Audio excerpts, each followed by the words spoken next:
The fighting nerds just got showed that there's levels to this shit. Paul Craig, the crafty vet, gets brutally finished again. It seems like Paul Craig always gets finished when he fights a real MMA fighter and not somebody like Bo Nickel. The prelims are very entertaining. Let's talk about the card. All right, let's get into this fight. Nasser Dean gets the decision unanimously. 49-46 is what I thought it was. I think Kyle won the third round.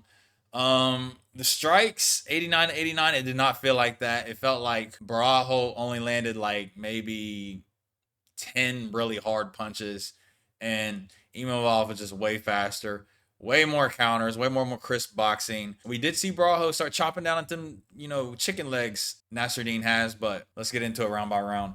I thought the first round was boring as hell. Borralho was literally on the back foot the entire time.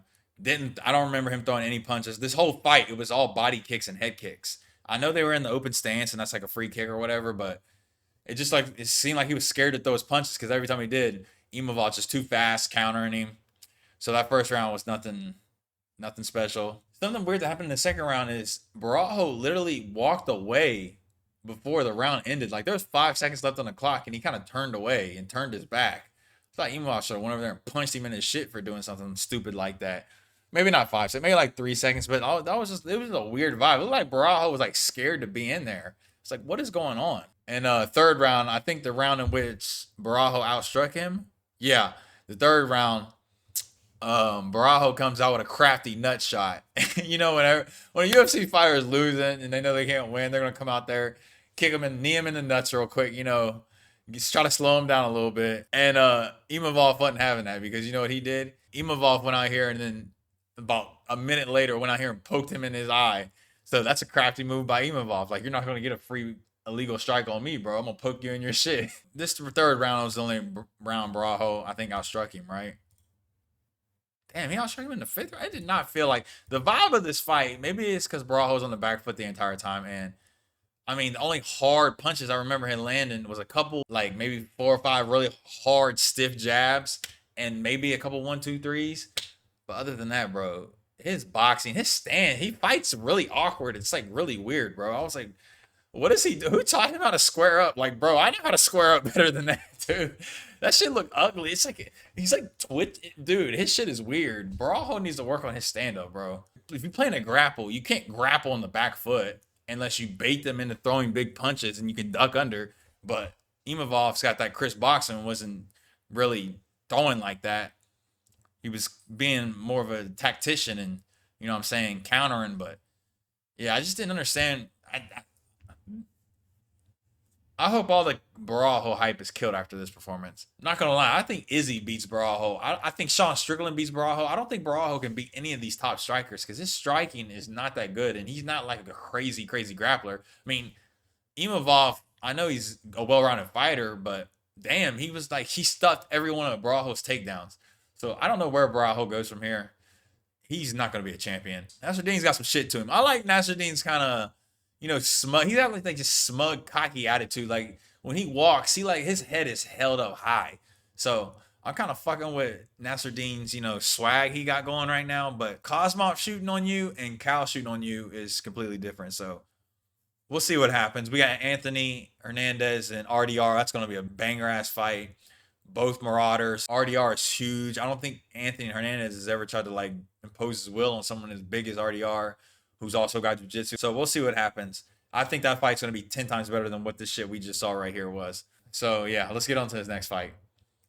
BSD, baby. As soon as I saw BSD come out and throw that patented body kick, I said, oh man, we're in business. We're going into Marauder mode. And Mauricio Rubio just seemed way too hesitant. He seemed like he was trying to just knock him out with one shot. I mean, you're gonna have to back him up. You cannot let Ben Wall. You're gonna have to throw some jabs. You're gonna have to throw some teeth. You're gonna back his ass up, bro.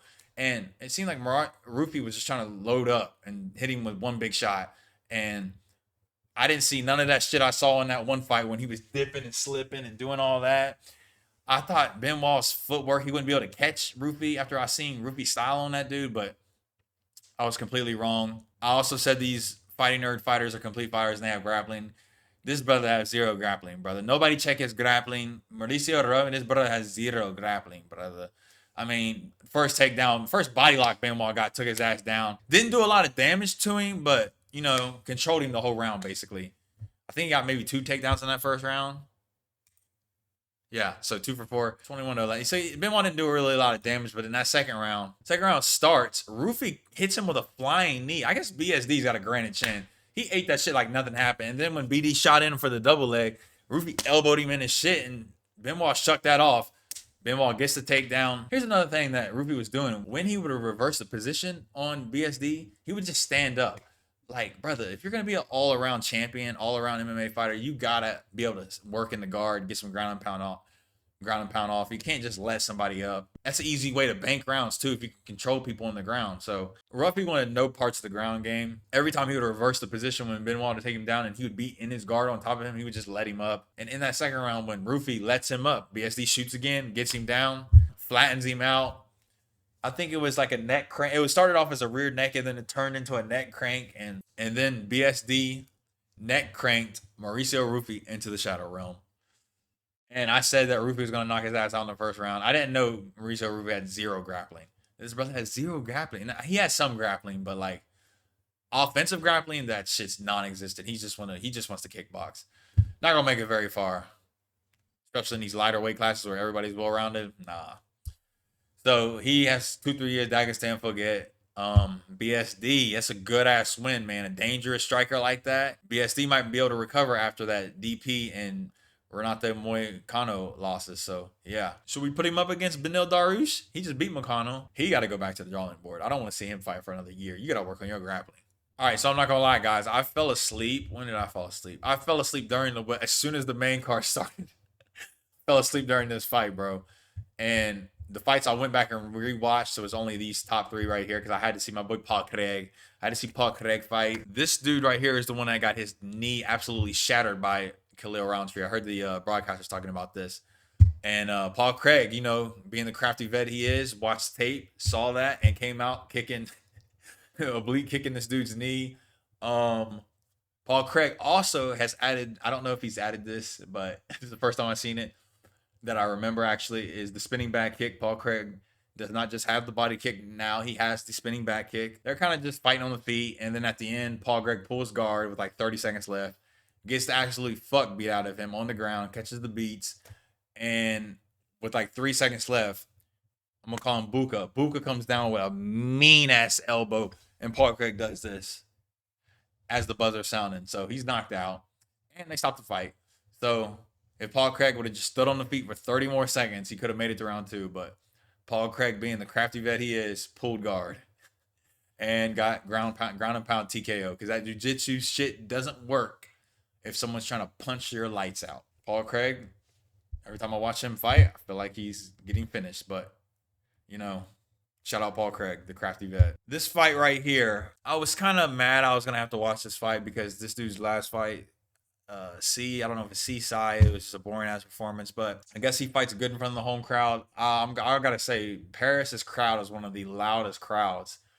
I mean, they were rowdy. I fuck with that. The energy in there was great. This guy right here came out with a very grappling heavy approach. I thought he was like a long range kickboxer, but he came out with a grappling heavy approach and ends up TKOing my guy Ribeiro. I don't know how to say these dudes' names. Damn, this is another first round finish. When they showed Marcin hitting the fucking pads in the back, I said, oh God.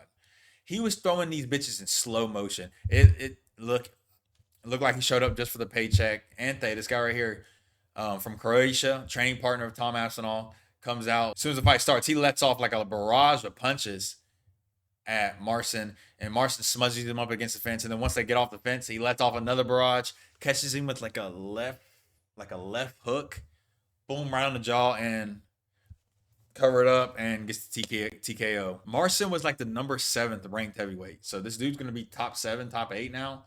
Yeah, I'm glad we're getting these fat blobs that don't take their career serious out of here. I know these fat blobs will beat the fuck out of me, but hey man, get yourself in shape if you're gonna be a professional athlete. Shit's embarrassing. All right, so I had said in my prediction video that I'd never seen these two dudes fight. I do remember this dude now. They showed his highlights. I watched him against Guram Kutalesi, and he was chopping. This dude must have some hard ass leg kicks, because he was chopping Guram Kutalesi down just like he did this Harry Hardwick guy. This guy looked like he didn't even belong in there. He looked like he had no skill. like zero fighting skill. He just seemed like one of these old school, you know, bar type fighters. You fight in the bar. He should have not been in this cage with this Fernandez guy, bro. This guy Fernandez got some, you know, Fernandez might be a new little top prospect. You know what I'm saying? Once the fight started, Fernandez knew he was just on a different skill level, and he was just fucking playing with him, kicking him. He chopped both his legs. This dude even tried switching stances. Both his legs got chopped down. This dude's got what's my man's name that got knocked out by Johnny Walker? He's got them type of legs. Zhang Min Yang. He's got Zhang Min Yang legs.